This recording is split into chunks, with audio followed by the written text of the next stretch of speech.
പുതിയ ഒരു സർക്കാർ അധികാരമേറ്റിരിക്കുന്നു.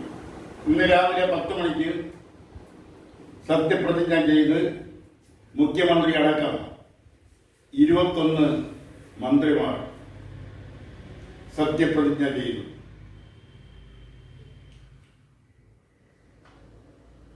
ശ്രീ വി ഡി സതീശന്റെ നേതൃത്വത്തിലുള്ള അല്ലെങ്കിൽ വി ഡി സതീശൻ മുഖ്യമന്ത്രിയായിട്ടുള്ള 20 മന്ത്രിസഭ ആണ് ഇന്നു മുതൽ കേരളം ഭരിക്കുന്നത്. അവർ പ്രധാനമായും തെരഞ്ഞെടുപ്പിൽ മുന്നോടിയായി അല്ലെങ്കിൽ തെരഞ്ഞെടുപ്പിൽ പ്രധാനമായും 5 കാര്യങ്ങൾ നടപ്പാക്കുമെന്നാണ് പ്രഖ്യാപിച്ചത്. ഒരുപാട് കാര്യങ്ങളുണ്ട്, പ്രധാനപ്പെട്ട 5 കാര്യങ്ങൾ. അതിലൊന്ന്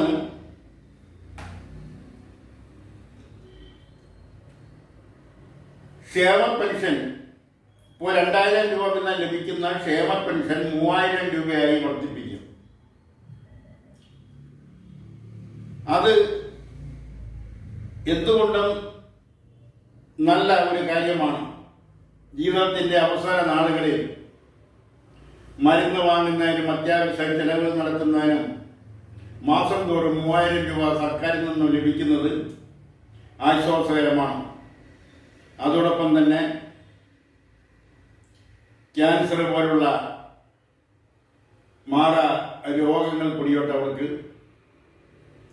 വികലാംഗർക്ക്, വിധവകൾക്ക് ഒക്കെയാണ് ഈ ക്ഷേമ പെൻഷൻ ലഭിക്കുന്നത്.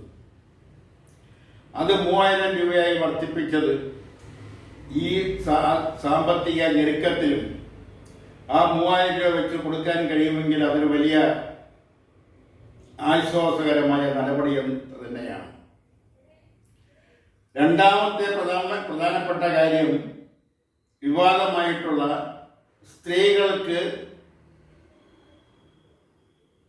KSRTCയിൽ സൗജന്യ യാത്ര തരപ്പെടുത്തുമെന്നാണ്. KSRTC ബസ്സിൽ സ്ത്രീകൾ മാത്രമല്ല യാത്ര ചെയ്യുന്നത്, പുരുഷന്മാരും യാത്ര ചെയ്യും. BPL കാർഡിലെ അംഗങ്ങളായിട്ടുള്ള സ്ത്രീകൾ മാത്രമല്ല, പുരുഷന്മാരുമുണ്ട്. അവശത അനുഭവിക്കുന്നവർ, ദാരിദ്ര്യം അനുഭവിക്കുന്നവർ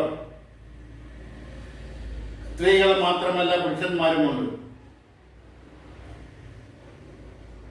അപ്പോഴതങ്ങനെ നിർത്തിക്കൊണ്ട് തന്നെ പറയട്ടെ, 50,000 രൂപയും അതിനു മുകളിലും മാസം തോറും ശമ്പളം വാങ്ങുന്ന ഒരു സർക്കാർ ഉദ്യോഗസ്ഥയ്ക്ക് എന്തിനാണ് KSRTC സൗജന്യ യാത്ര എന്ന ചോദ്യം ഉയർന്നു വരാം. അതുകൊണ്ട് അത് കുറച്ചുകൂടെ പ്രായോഗികമായി ചിന്തിക്കുകയും ഒരു പൊതുമേഖലാ സ്ഥാപനത്തെ നശിപ്പിക്കാതിരിക്കുകയും ചെയ്യുന്നതിന് വേണ്ടി ക്ഷേമ പെൻഷൻ വാങ്ങുന്നവർക്ക് മാത്രം KSRTCയിൽ സൗജന്യ യാത്ര തരപ്പെടുത്തിക്കൊണ്ടുള്ള ഒരു ഉത്തരവ് വന്നാൽ അത് ഏറെക്കുറെയൊക്കെ നീതീകരിക്കാവുന്നതാണ്. കാരണം അവശത അനുഭവിക്കുന്ന 60 വയസ്സ് തികഞ്ഞ അല്ലെങ്കിൽ 60 വയസ്സ് കഴിഞ്ഞവർക്കൊക്കെയാണ് ക്ഷേമ പെൻഷൻ ലഭിക്കുന്നത്. അവർക്കായി KSRTCയിൽ സൗജന്യ യാത്ര പരിമിതപ്പെടുത്തി KSRTCയെ നിലനിർത്തിക്കൊണ്ട് പോകണമെന്നാണ് ഈ അവസരത്തിൽ സർക്കാരിനോടും പ്രത്യേകിച്ച് വകുപ്പ് മന്ത്രി ശ്രീ CP ജോണോടും അഭ്യർത്ഥിക്കാനുള്ളത്. മറ്റൊരു കാര്യം എന്ന് പറയുന്നത്, കോളേജിൽ പഠിക്കുന്ന വിദ്യാർത്ഥിനികൾക്ക്, പെൺകുട്ടികൾക്ക് മാസം 1000 രൂപ വീതം നൽകുമെന്നാണ്. അത് കൃത്യമായി നൽകാൻ കഴിയുമെങ്കിൽ അതൊരു പക്ഷേ നല്ല കാര്യമായിരിക്കാം. മൂന്നാമത്തെ കാര്യം എന്ന് പറയുന്നത്, 25 ലക്ഷം രൂപ വരെ ആരോഗ്യ ഇൻഷുറൻസ്, അതും അതേ മാനദണ്ഡത്തിൽ നടപ്പാക്കാൻ കഴിയുമെങ്കിൽ അതും പുരോഗമന ആശയത്തിന്റെ ഭാഗമായി ജനനന്മയ്ക്ക് വേണ്ടി ജനോപകാരപ്രദമായി അത് നടപ്പാക്കാൻ കഴിയുമെങ്കിൽ അതും നല്ലൊരു കാൽവയ്പ് തന്നെയാണ്. പിന്നീടുള്ള ഒരു കാര്യം, സ്വയം തൊഴിൽ കണ്ടെത്തുന്ന ചെറുപ്പക്കാർക്ക് 5 ലക്ഷം രൂപ വരെ പലിശ രഹിത വായ്പ നൽകുമെന്നാണ്. കാരണം തൊഴിലിലേക്ക് പല സംരംഭങ്ങൾ തുടങ്ങുന്നതിന് വേണ്ടി സർക്കാരുകൾ പലപ്പോഴായി ഓരോ സർക്കാർ അധികാരത്തിൽ വരുമ്പോഴും സ്വയം തൊഴിൽ കണ്ടെത്തുന്നതിന് വേണ്ടി അവരുടെ ജീവിതം കരുപിടിപ്പിച്ചെടുക്കുന്നതിന് വേണ്ടി അവർക്ക് വ്യവസായ മേഖലയിലായാലും അതുപോലുള്ള മറ്റു മേഖലയിലായാലും ചെറുകിട യൂണിറ്റുകൾ തുടങ്ങുന്നതിന് വേണ്ടി സർക്കാർ വായ്പയും സബ്സിഡി കൂടിയുള്ള വായ്പകളും ഇതിനു മുമ്പും അനുവദിച്ചിട്ടുണ്ട്. അത് എത്രത്തോളം വിജയകരമായി നടപ്പാക്കാൻ കഴിഞ്ഞു, അത് എത്രത്തോളം മുന്നോട്ട് കൊണ്ടുപോകാൻ കഴിഞ്ഞു എന്നതെല്ലാം വിമർശനപരമായി വിലയിരുത്തേണ്ടുന്ന വസ്തുതകളാണ്. വളരെ പ്രതീക്ഷയോടെ കൊണ്ടുവന്ന ഇൻഡസ്ട്രിയൽ എസ്റ്റേറ്റ്, ആ ഇൻഡസ്ട്രിയൽ എസ്റ്റേറ്റിന്റെ ഇന്നത്തെ അവസ്ഥ എന്ന് പറയുന്നത് വളരെ ദയനീയമാണ്. ഇൻഡസ്ട്രിയൽ എസ്റ്റേറ്റിലെ വ്യവസായ യൂണിറ്റുകൾ പലതും പല കാലഘട്ടങ്ങളിലായി പല കാരണങ്ങളായി അടച്ചുപൂട്ടി. വായ്പ അടയ്ക്കാൻ കഴിയാത്തതിന്റെ പേരിൽ വായ്പ നൽകിയ സാമ്പത്തിക സ്ഥാപനത്തിന്റെ ജപ്തി ഭീഷണി അല്ലെങ്കിൽ അവർ ജപ്തി ചെയ്തത് അടക്കം ആണ് അത് കൂട്ടേണ്ട സ്ഥിതി വന്നത്. അപൂർവം ചില യൂണിറ്റുകൾ മാത്രമാണ് പേരിന് വേണ്ടി ഇപ്പോൾ പ്രവർത്തിക്കുന്നത്. അതുകൊണ്ടാണ് അതും കൂടെ കണക്കിലെടുത്ത് അതും കൂടെ പഠന വിധേയമാക്കിയിട്ടായിരിക്കണം തൊഴിൽരഹിതരായ ചെറുപ്പക്കാർക്ക് 5 ലക്ഷം രൂപ പലിശരഹിത വായ്പ നൽകും. അതിനു വേണ്ടുന്ന പ്രൊജക്റ്റുകൾ, അതിനു വേണ്ടുന്ന സാങ്കേതിക പരിജ്ഞാനങ്ങൾ അവർക്ക് നൽകുന്നത് സംബന്ധിച്ചുള്ള കാര്യങ്ങളെല്ലാം നടപ്പിലാക്കിയതിന്റെ ഭാഗമായിട്ട് ആയിരിക്കണം ഈ പലിശരഹിത വായ്പയും നൽകേണ്ടത്. അവിടെയെല്ലാം അനാവശ്യമായ ചെലവുകൾ ഈ പലിശരഹിത വായ്പ കൊണ്ട് മറ്റ് ആ പണം തിരിമറി ചെയ്ത് പലിശയ്ക്കോ വട്ടിപ്പലിശയ്ക്കോ കൊടുക്കുന്നവർക്ക് കൈമാറുന്ന സ്വഭാവത്തിലേക്ക് അത് കൊണ്ടെത്തിക്കരുത്. അല്ലെങ്കിൽ അത് മറ്റ് പല വിധത്തിലും ദുർവിനിയോഗം ചെയ്യുന്ന രീതിയിലേക്ക് അത് പോവാതിരിക്കാൻ ശ്രദ്ധ ഉണ്ടാവണം. എങ്കിൽ മാത്രമേ അതെല്ലാം ഫലവത്തായി നടപ്പാക്കാൻ കഴിയൂ.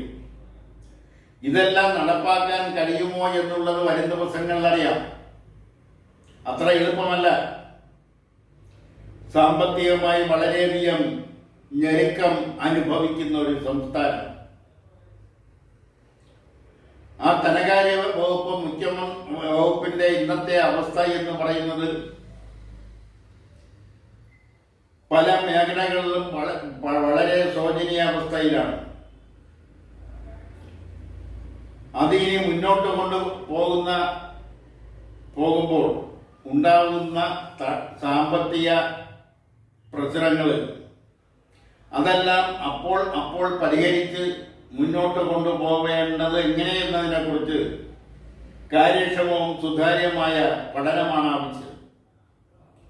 ക്ഷേമ പെൻഷൻ വർദ്ധിപ്പിച്ചുകൊണ്ട് ഒരു മാസത്തെ ക്ഷേമ പെൻഷൻ കൊടുത്തിട്ട് പിന്നെ 6 മാസം കൊടുക്കാതിരിക്കുന്ന ഒരവസ്ഥ സംജാതമാവരുത്. അതുപോലെ തന്നെ വാഗ്ദാനങ്ങൾ പലതും അതര വ്യായാമങ്ങളായോ അല്ലെങ്കിൽ പേപ്പർ സർക്കാർ ഫയലുകളിലോ മാത്രം ഒതുങ്ങരുത്. എല്ലാത്തിനും പ്രായോഗികതലത്തിലുള്ള പഠനം നടത്തിയതിനു ശേഷമേ അത് നടപ്പിലാക്കുന്ന രീതി നടപ്പിലാക്കുന്നതിന് വരുന്ന അല്ലെങ്കിൽ നടപ്പിലാക്കുന്നതിന് വേണ്ടി വരുന്ന പരിജ്ഞാനങ്ങൾ, സാങ്കേതികമായ പഠനങ്ങൾ, സംരംഭകർക്ക് അതുപോലുള്ള മറ്റ് മേഖലകളിലെല്ലാം വിനിയോഗിക്കുന്ന ധനം, അതെല്ലാം ഒരിക്കലും തിരിമറി ചെയ്യുകയോ ദുരുപയോഗം ചെയ്യുകയോ അനാവശ്യ ചെലവുകൾക്കായി അത് വിനിയോഗിക്കുകയോ മറ്റ് ആഡംബരപരമായ കാര്യങ്ങൾക്ക് വേണ്ടി അത് വിനിയോഗിക്കുന്നില്ല എന്ന് ഉറപ്പുവരുത്തുകയൊക്കെ ഈ മന്ത്രിസഭ ചെയ്യേണ്ടിയിരിക്കുന്നു. ശ്രീ വി ഡി സതീശൻ ആലോചിക്കേണ്ടത് പ്രധാനപ്പെട്ട പ്രശ്നം എന്ന് പറയുന്നത് മറുഭാഗത്ത് നിൽക്കുന്നവർ മോശക്കാരല്ല. പ്രതിപക്ഷങ്ങൾ അവർ എണ്ണത്തിൽ കുറവാണെങ്കിൽ തന്നെയും അവർക്ക് നേതൃത്വം കൊടുക്കുന്ന ശ്രീ പിണറായി വിജയനാണ്. ആ ഓർമ്മ എപ്പോഴും ശ്രീ വി ഡി സതീശൻ ഉണ്ടായിരിക്കണം. അതുപോലെ തന്നെ നിയമസഭയിലുള്ള BJPയുടെ 3 MLA-മാർ അവർ മോശക്കാരല്ല. അവിടെ എല്ലാം കാര്യക്ഷമമായും ശാസ്ത്രീയമായും പഠിച്ച് അത് വിമർശനപരമായി ചോദ്യങ്ങൾ ഉന്നയിക്കുകയും അത് വിമർശനപരമായി തന്നെ അവതരിപ്പിക്കാൻ ചെയ്യാൻ ത്രാണിയുള്ളവരാണ്. അവർ നിയമസഭയിൽ അവർക്ക് പരിചയം കുറവാണെങ്കിലും അവരെ നയിക്കുന്ന രാഷ്ട്രീയ പ്രസ്ഥാനം അതൊരു കേഡപ്രസ്ഥാനമാണ്. അതിൽ എവിടെയെങ്കിലും പോരായ്മ വന്നാൽ അത് നികത്തി കൊടുക്കുന്നതിനും അത് കാര്യങ്ങൾ അവരെ പഠിപ്പിച്ചു വിടുന്നതിനും കെൽപ്പുള്ള സാമർഥ്യമുള്ള ഒരു രാഷ്ട്രീയ പ്രസ്ഥാനമാണ് ഈ 3 MLA-മാരെ നിയന്ത്രിക്കുന്നത്, ഉപദേശിക്കുന്നത്, നിർദ്ദേശിക്കുന്നത് എന്നുള്ള ഓർമ്മയും ശ്രീ വി ഡി സതീശനുണ്ടാവണം. അതോടൊപ്പം തന്നെ സ്ഥാനത്തും അസ്ഥാനത്തും വർഗീയപരമായ പരാമർശങ്ങൾ ഉണ്ടാവാതിരിക്കുന്നതിന് ഈ സർക്കാർ പരമാവധി കാര്യക്ഷമമായി ജാഗ്രത പുലർത്തണം. എല്ലാ കാര്യത്തിലും ആവശ്യമില്ലാത്ത കാര്യങ്ങളിൽ വർഗീയ ചുമത്തിയുള്ള സംസാരങ്ങൾ, പരാമർശങ്ങൾ, പ്രസംഗങ്ങൾ, എഴുത്തുകൾ അതെല്ലാം ഒഴിവാക്കേണ്ടതാണ്. അല്ലെങ്കിൽ ഒഴിവാക്കുന്നതിനെ കുറിച്ച് ഈ സർക്കാർ ആലോചിക്കുകയും അത്തരം പരാമർശങ്ങളെ നിയമപരമായി എങ്ങനെ നേടാം എന്നതിനെ കുറിച്ച് കൂടി ഈ സർക്കാർ ചിന്തിക്കണമെന്നാണ് ഈ അവസരത്തിൽ പുതിയ സർക്കാരിൻ്റെ കുറിച്ച് പറയാനുള്ളതും. ബാക്കിയുള്ളതെല്ലാം സർക്കാരിൻ്റെ നയപരിപാടികൾക്കനുസരിച്ച് അവരുടെ പാർട്ടിയുടെ നിർദ്ദേശങ്ങൾക്കനുസരിച്ച്, കാരണം വ്യത്യസ്ത കാഴ്ചപ്പാടുള്ള ഒരു മുന്നണിയാണ്. അതിൽ വ്യത്യസ്തമായ താല്പര്യമുള്ള രാഷ്ട്രീയ പ്രസ്ഥാനങ്ങളുണ്ട്. പ്രാദേശികമായി സങ്കുചിതമായി ചിന്തിക്കുന്ന രാഷ്ട്രീയ പ്രസ്ഥാനങ്ങളുണ്ട്. ദേശീയ കാഴ്ചപ്പാടുള്ള രാഷ്ട്രീയ പ്രസ്ഥാനങ്ങളുണ്ട്. ഇവരെയെല്ലാം കൂട്ടിയോജിപ്പിച്ചുകൊണ്ട് മുന്നോട്ട് പോകുമ്പോൾ ഉണ്ടാകുന്ന പ്രയാസങ്ങൾ, ആ പ്രയാസങ്ങളെല്ലാം മുൻകൂട്ടി കണ്ടുകൊണ്ട് പരമാവധി ജനങ്ങൾക്ക് ഉപദ്രവങ്ങൾ, ദോഷങ്ങൾ ഉണ്ടാവാത്ത രീതിയിൽ ഭരണം മുന്നോട്ട് കൊണ്ടുപോകണമെന്നാണ് ഈ അവസരത്തിൽ കേരളീയ ദർശനം നിർദ്ദേശിക്കാനുള്ളത്.